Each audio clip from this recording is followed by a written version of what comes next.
Shout out to ToDoIst, you finally did it. Now I put out a little bit of a newsletter blast about this last Monday. If you want to keep up to date with all of these really cool updates, these amazing updates, make sure to go to riseproductive.com/newsletter, where you can learn a little bit more about all these different things. Like obviously I have great productivity advice, as you know.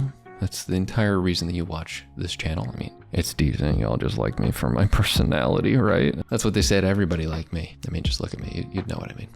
And at the end of the day, productivity apps don't update you on all the stuff that they're updating, except for their what's new posts on their website and very late newsletters and tweets. But why not just go to one place like me for a newsletter that'll bring you all the different updates that the apps have? I'm a little aggregator, you know? I just aggregate.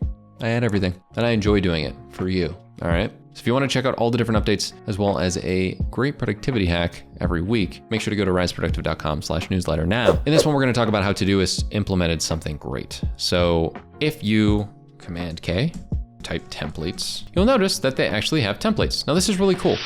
Similar to Notion, they actually have their templates implemented into their platform. It used to just be like on their website. I don't know why it took them forever to do this. It's kind of stupid, but they did it. You know, it only took them like 10 years. And if you click through all these, you'll see that they have, you know, their feature template. Like the weekly review one's a very common one. The meal planning is a very common one. So you can copy it to your projects. And then once you copy it to your projects, it ends up popping in there in a moment. And it's a much better experience, right? Like you're able to actually have these things added. Now, as you noticed, it takes a second, similar to what it would if you got it online, but it's in here. And that's the majority of it, except for the fact that if you have multiple workspaces, you actually are going to have to do something different to get the template. Like notice how I did this and then went to templates. And then from there, it didn't give me a choice of where to save it to. I hope they kind of add the feature. What you have to do is you have to go here and then do browse templates if you have another workspace. So I have two different workspaces, right? So if I click on this one, press browse templates, it's gonna go in here. But for this guy, all I have to do is go in this, press browse templates. And then since it's an actual work one, let's do 2024 goals, start side hustle. I'm already doing it. Let's do just a goal tracker, right? And then it says copy to Rise Productive, which is the name of it, versus it saying my projects, which is the personal spot. As you can see here in a moment, it's gonna essentially take this template, and not only am I gonna have it in my workspace in general, but it's gonna be in the right one because I chose it. Now, obviously, if you do have issues with this and going back and forth and you accidentally add a template into the wrong one, most people would be like, nah, I'm gonna delete it. Well, actually, all you have to do is just grab it and move it in there.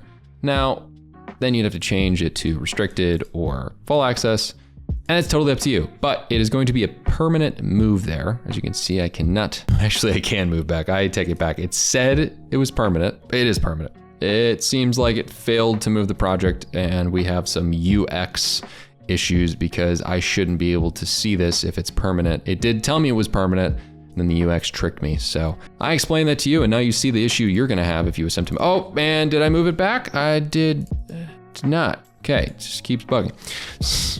Okay, it actually did. It just took a million times. So you may have that issue. You may see these issues. I apologize for whatever that was, but you're gonna experience the same thing.